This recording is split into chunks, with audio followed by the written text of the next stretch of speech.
Marcus, come on, we gotta sit down if you want to watch the movie. Sit down, Marcus.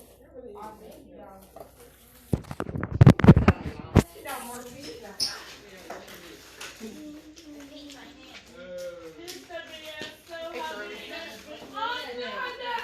Ezekiel. Marcus hit me. That's me. Marcus hit me in the line.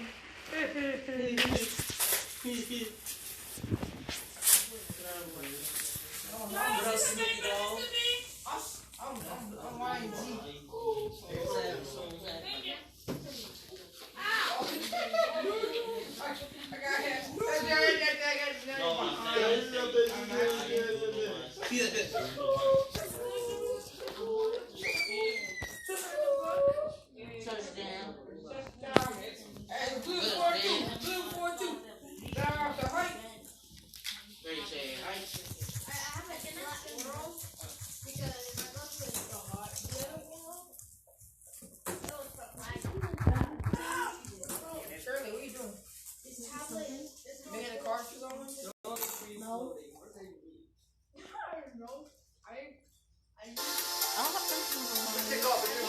coverage on CNN 10, standoff between the U.S. and China is making headlines on both sides of the Pacific.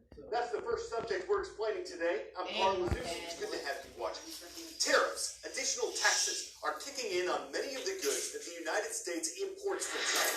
The two countries have been holding meetings and negotiations for months. But after they failed to reach a trade deal last week, the new U.S. tariffs took effect. And the U.S. government expects China will retaliate with tariffs of its own, as China has said it would. Why is this happening? There's a trade deficit between America and China. The U.S. imports more goods from China than it exports to China. And that's something that U.S. President Donald Trump has called unacceptable. He also says China hasn't been fair in its trade practices. After the two countries issued back and forth tariffs on each other's goods last year, they held a series of talks to try to reach a solution.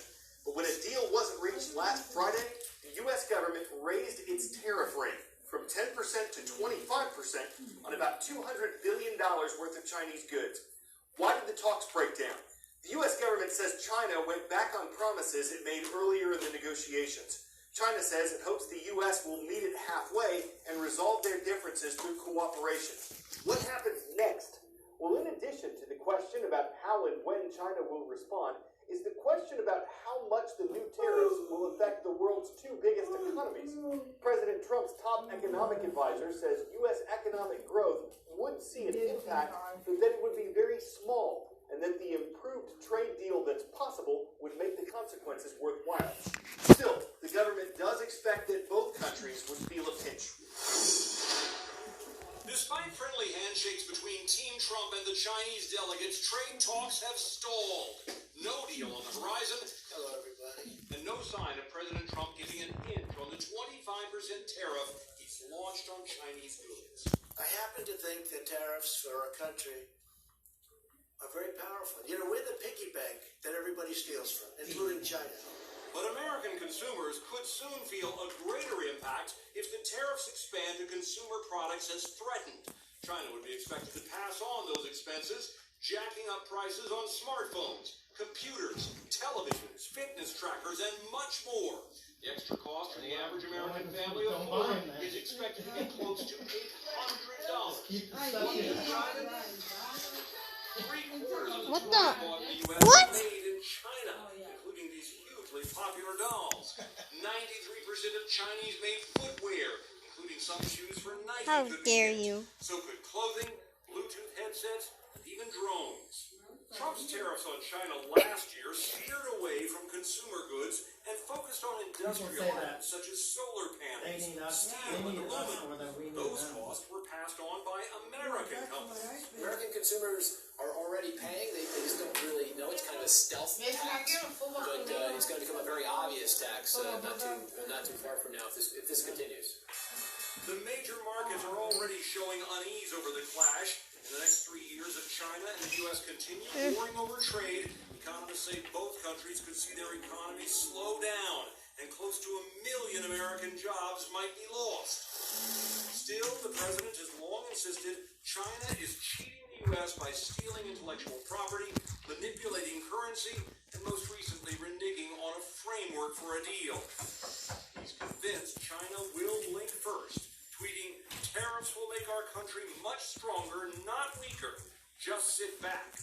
Watch." The Treasury Secretary has called the talks constructive, but that doesn't tell us much about how long the impasse might last or how far the impact will be. CNN. 10-second trivia.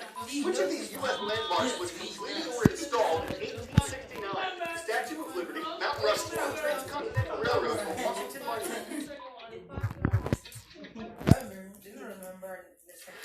It was in May of 1869, 150 years ago, that the Transcontinental Railroad was completed.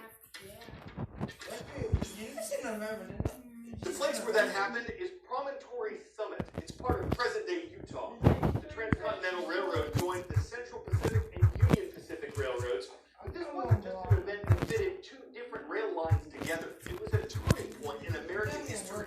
Before 1869, the railroads that crisscrossed the American East went only about as far as St. Louis, Missouri. If you wanted to go west from there, or really anywhere from the Mississippi River, you had to travel by wagon. That was more dangerous, and the trip took 3 to 6 months. With the Transcontinental Railroad in place, travelers could get from New York to California in 1 week. So even in 1869, people knew the railroad's completion was significant. The hard labor was carried out by veterans of the U.S. Civil War, former slaves who'd been freed during that war, Irish immigrants who'd fled the potato famine, and thousands of workers from China who'd blasted, axed, and hammered the tunnels through the mountains. The railroad's completion threw gasoline on the fire of